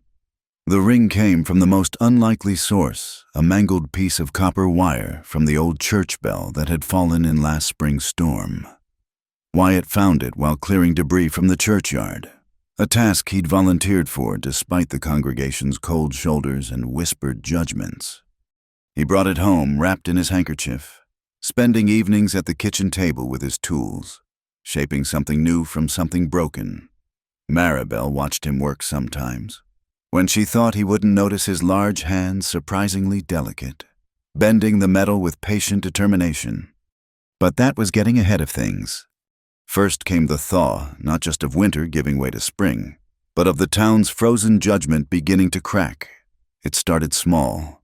Mrs. Cooper leaving fresh eggs on their porch with a note, "For the little one." Mr. Paulson adding an extra handful of penny candy to their order, winking at Lily when her father's back was turned. Mrs. Thorne stopping Maribel on the street to compliment her mending work, loud enough for others to hear. Chester had retreated to Denver after the church meeting, his threats of legal action proving hollow when no lawyer would take a case built on wounded pride. Mrs. Wren remained in town, but might as well have been a ghost. She moved through the streets with eyes that looked through her daughter as if she were made of air. She came to the store yesterday, Maribel told Wyatt one March evening. They sat by the fire while Lily played with her doll nearby, creating elaborate stories about brave princesses and loyal dragons. Stood right behind me in line, close enough I could smell her lavender water. Did she speak? No, but Mrs. Garrett tried to draw her into conversation about me. Mother just said, "I have no daughter," and walked out without her purchases. Wyatt's jaw tightened. He'd never forgiven Agnes Wren for that public disownment, though Maribel had made her peace with it. Some wounds, she'd learned, became part of you, not healing so much as transforming into something bearable. Her loss, he said simply. Yes, Maribel smiled at Lily, who was making rosemary fly through the air. Her loss and my gain. That's how spring found them, settled into rhythms that felt less like arrangements and more like family. Wyatt still slept in the front room, Maribel in her small chamber off the kitchen. But the careful distances they'd maintained through winter had softened into something warmer, easier. She noticed it in small things, how his hand would linger when helping her down from the wagon, the way he'd look for her first when coming home, a tension leaving his shoulders when he found her safe, how he'd begun saying we and us without thought. We need more flour. The storm might catch us. Our lily's growing like a weed. For her part, Maribel found herself humming while she worked, planning meals around his preferences without being asked, saving the funny things Lily said to share with him in the evening. She'd stopped flinching when townspeople stared, stopped caring what they whispered behind their hands. This life, imperfect and uncertain as it was, had become hers to claim. The ring took shape slowly, first just a length of copper, then bent into a circle, then hammered smooth. Wyatt added details when he thought no one was watching, tiny, etched lines that caught the light. A pattern that might have been wheat stalks or might have been nothing at all. "What's Papa making?" Lily asked one day, catching him at his work. "Something important," he said, quickly wrapping the ring away. "But it's a surprise. For Miss Maribel." "What makes you think that?" Lily gave him the look children reserve for particularly dense adults. "Because you only make that face when you look at her." "What face?" "The soft one, like when you used to look at Mama, but different." She considered. "Like you're remembering something sad but hoping for something happy at the same time." Out of the mouths of babes, Wyatt thought. He ruffled his daughter's hair. "Too smart for your own good." "Smart enough to know you should tell her."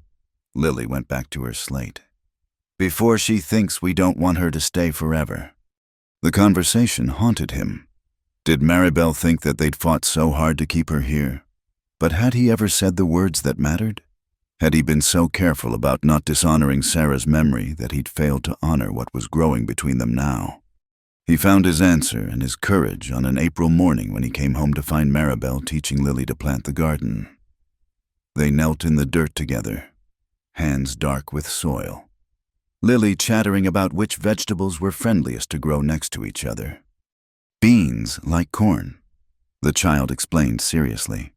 "And tomatoes like basil, but onions don't like beans at all. Mama told me so." "Your mama was very wise about gardens," Maribel said, helping Lily pat soil around a seedling. "We'll make sure to keep the onions and beans apart. And we'll plant marigolds at the edges." Lily continued, "To keep bad bugs away and make things pretty. You like pretty things, don't you, Miss Maribel?" "I do. Papa does too. He just pretends he doesn't." They both looked up then, catching sight of him standing there.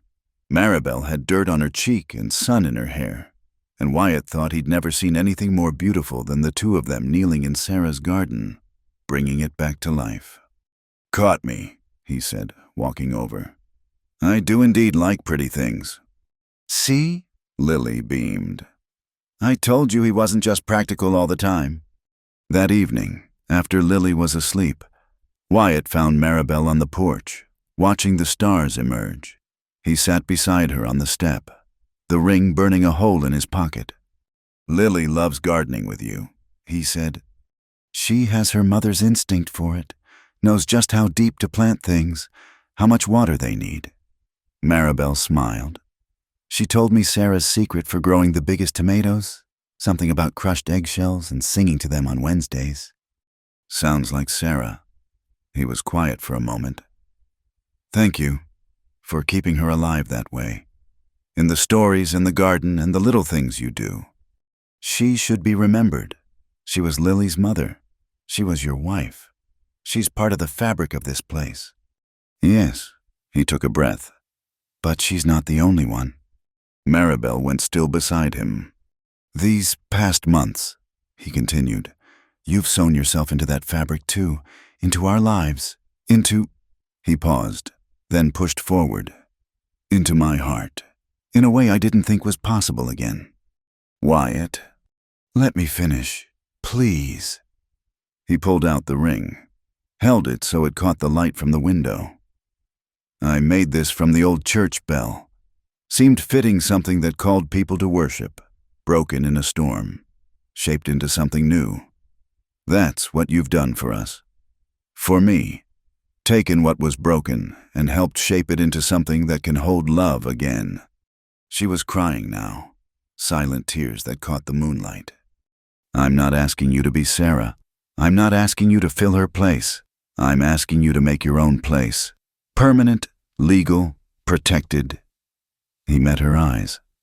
I'm asking you to marry me, not for convenience or reputation or because the town expects it, but because I love you, because Lily loves you, because the thought of you not being here tomorrow and all the tomorrows after makes me forget how to breathe. Maribel looked at the ring, imperfect, handmade, crafted with the same patient attention he gave everything that mattered. Nothing like the store-bought band Chester had sent her. Everything like the life they'd built together from necessity and stubbornness and slowly blooming love. I need you to know, she said softly. I didn't come here looking for this, for love. I was just trying to survive. I know. But somewhere between mending socks and making biscuits and sitting up through fevers, I found it anyway. She touched his face, feeling the roughness of his jaw, the warmth of his skin. I found you, both of you, and I can't imagine being anywhere else. Is that a yes? That's a yes. He slipped the ring onto her finger. It fit perfectly, as if the broken bell had always been meant for this purpose. When he kissed her, it was careful and sweet and full of promise, not the passion of youth, but something deeper. The choice of two people who'd learned that love could grow in the spaces loss left behind. We should tell Lily in the morning, Maribel said when they finally parted. She'll be insufferable about being right. She's already insufferable about being right. Wyatt pulled her close. Gets it from her mother. Which one? The question hung between them for a moment. Then Wyatt smiled, really smiled, without shadow or reservation. Both, I think. She's lucky that way. They sat together on the porch, planning quietly. A small ceremony. Just them and Lily and perhaps Mrs. Thorne as witness. No white dress or church bells, they'd had enough of those. Just promises made in sunlight, in the place that had become home. No taking it off this time, Wyatt said, touching the copper ring. No walking away at the church steps. No, Maribel agreed, lacing her fingers through his. This time, I say yes. This time, I stay. Inside, Lily slept peacefully, unaware that her family was knitting itself together on the porch. Tomorrow she'd wake to find her world officially changed. Though in truth it had been changing all along, one meal, one story, one act of love at a time. The stars wheeled overhead, indifferent to human struggles and triumphs, but here in the hollow between the hills, two people who'd lost everything they'd thought they wanted had found something better. Not perfect, not without ghosts or gossip or the occasional echo of old pain, but real and sturdy and theirs to build on. The copper ring caught the moonlight, transformed from destruction into promise. Like everything else in their unlikely love story, broken things made whole. Endings become beginnings, and the courage to say yes when life offered a second chance at happiness. They returned to the church on a May morning when wildflowers painted the prairie in purple and gold, not for ceremony that would come later, with just Mrs. Thorne and the justice of the peace in the garden behind the cabin. This visit was for something else entirely. Lily ran ahead, her basket swinging, yellow hair catching sunlight like spun gold. She'd insisted on wearing her best dress, the blue one Maribel had sewn with tiny flowers along the hem. We have to look nice, she'd said seriously. It's important to look nice when you're being brave. Wyatt helped Maribel down from the wagon, his hand lingering on hers. The copper ring caught the light. A week old now, but already feeling like it had always belonged there. They'd told Lily the morning after the proposal, and she'd responded with a satisfied nod, and finally, I was beginning to think Papa would never ask. Now they stood before the church where everything had begun, where Maribel had fled one life and stumbled into another. The doors were closed. Service not yet started, but people were gathering. The whispers began immediately. "That's them," someone murmured, bold as brass, "showing up here. After everything. Did you hear they're planning to marry, as if that makes it proper after all this time?" Maribel's step faltered, but Wyatt's hand found the small of her back, steady and sure. "Remember why we're here," he said softly. Yes, she remembered. Lily had asked that morning, "Can we go to church, all of us like a real family?" And when Maribel had hesitated, the child had added, "I want everyone to see that you stayed, that you chose us, that love won." So here they were, walking into the lion's den with a 5-year-old as their shield-bearer. Reverend Blackwood stood at the door, his face cycling through several expressions before settling on resignation. "Mr. Langley, Miss Wren, I wasn't expecting you." "It's a church," Wyatt said mildly. "All are welcome, aren't they? Or has that changed since last I heard?" "Of course not. It's just, after everything." "Everything being that you tried to run Miss Wren out of town." Wyatt's voice remained pleasant, but steel ran beneath it. "Or everything being that we refused to be bullied." Lily tugged on the Reverend's coat. "We brought flowers," she announced, lifting her basket. "For the altar. Mama always said churches need beauty to remind people that God loves pretty things too." The Reverend looked into that earnest little face, and something in him crumbled. "That's very thoughtful. Child."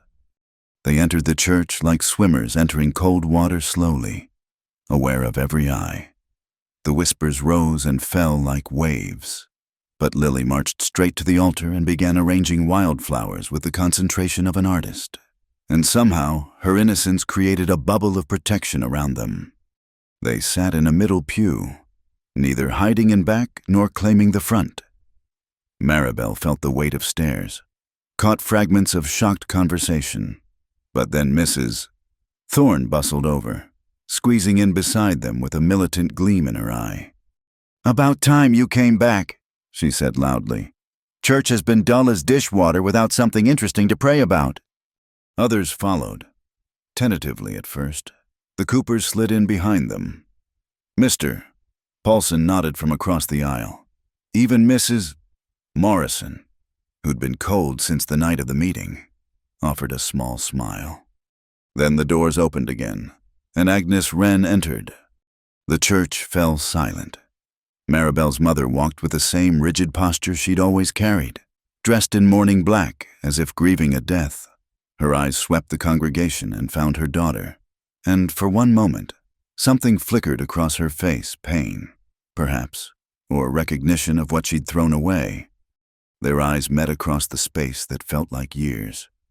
Maribel waited for the familiar clench of anxiety, the desperate need for approval that had driven so many of her choices. Instead, she felt only a distant sadness for the woman who'd chosen pride over love. Agnes took a seat in the front row, her back a wall of rejection, but Maribel found she could breathe around it now. She had a new family, a chosen family. That was enough. The service began. Reverend Blackwood stumbling slightly over his sermon about forgiveness and casting first stones, whether he'd planned that topic or improvised based on his congregation. Maribel couldn't tell, but she noticed how his eyes kept returning to their pew, as if reassessing everything he thought he knew. When it came time for prayer requests, Lily's hand shot up before anyone could stop her.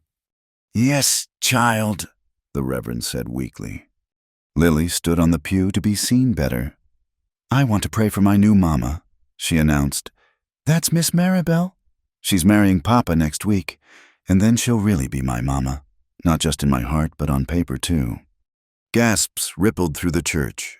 Agnes Wren's shoulders tightened, but Lily wasn't finished. "And I want to pray for my mama who's in heaven, that she's happy we're happy. Papa says she would be. that she'd want us to be a family again. She looked around at all the shocked faces with that directness only children could manage. And I want to pray for all of you, that you remember how to be nice, because being mean is harder than being nice. And you all look very tired. Someone misses. Thorne probably muffled a laugh. Reverend Blackwood cleared his throat several times before managing, Those are good things to pray for, Lily." "I know," she said, sitting back down with satisfaction. "That's why I picked them." The rest of the service passed in a blur. When it ended, people seemed unsure how to react. Some hurried out, avoiding eye contact. Others lingered, curiosity overcoming disapproval. It was Mrs. Davies who approached first, the same woman who'd stood with Mrs. Holcomb in condemnation months ago. "That's a brave little girl you're raising," she said quietly. "Both of you." "She gets it from her mother," Wyatt said, and his hand found Maribel's. "Both of them." One by one, others came forward. Not everyone, not even most, but enough to matter. Enough to show that the tide was turning, that love acknowledged openly could soften even hardened hearts. Agnes Wren left without speaking, but at the door, she paused, turned. For one moment, mother and daughter looked at each other across the divide of choices made and unmade. Then Agnes nodded, barely perceptible, but there and walked into the morning light. "What did that mean?" Wyatt asked quietly. "I don't know," Maribel admitted. "Maybe nothing, maybe everything, maybe just acknowledgement that I exist." They gathered Lily, who was collecting compliments on her flower arrangement with the grace of a queen receiving tribute. As they walked back to the wagon, the child between them, hands linked in an unbreakable chain, Maribel felt something settle in her chest. This was what wholeness felt like. Not perfection, she could still feel the town's judgment, still carried scars from rejection and abandonment. But wholeness nonetheless. A life chosen rather than assigned. A family built from love rather than obligation. A future stretching ahead like the prairie itself, vast and challenging and absolutely theirs. "Will we come back next week?" Lily asked as Wyatt helped them into the wagon. "If you want to," Maribel said. "I do. They need us." The child settled between them with the confidence of someone who'd never doubted her place in the world. "Besides, the flowers made everything prettier, and Mama was right, churches need beauty." As they drove away, Maribel glanced back at the church steps where she'd stood in a ruined wedding dress all those months ago, where Wyatt had told her not to look back. She'd taken off the ring that day and walked into the unknown. Now she wore a different ring, sat beside a different man, mothered a child who'd claimed her heart completely. The woman who'd run from those steps barely seemed real anymore, a ghost of someone too afraid to choose her own path. "No regrets?" Wyatt asked, following her gaze. "None," Maribel said, and meant it. "How could I regret the road that led me home?" They drove back to the cabin where wedding preparations waited, simple food to prepare, wildflowers to arrange, vows to practice. Mrs. Thorne would arrive tomorrow with her nephew who played fiddle. The Coopers had promised a cake. Mr. Paulson had gifted them a length of yellow ribbon for Lily's hair, mumbling something about new beginnings deserving pretty things. It wouldn't be the wedding her mother had planned, with Chester and propriety and all the weight of expectation. It would be something better, a celebration of choice, of love grown slowly in daily kindness, of broken things made beautiful by patient hands and willing hearts. As the cabin came into view, Lily began singing one of the songs Maribel had taught her, something about birds finding their way home. Wyatt joined in on the chorus, his voice rough but true, and Maribel, sitting between them with the morning sun on her face and joy like wildfire in her chest, sang too. They were going home, they were already there, and tomorrow, in the garden where Sarah's roses bloomed alongside Maribel's vegetables, they would speak the words that made it official. But here in this moment, bouncing over the rutted road with her patchworked family, Maribel knew the truth that no ceremony could improve upon. Love had already won. The rest was just paperwork and wildflowers and the continuing story of people brave enough to choose happiness over propriety, connection over convention, and the beautiful audacity of second chances. "This time, I say yes," she whispered, touching the copper ring. And the prairie wind carried her words like a blessing over the land that had become home.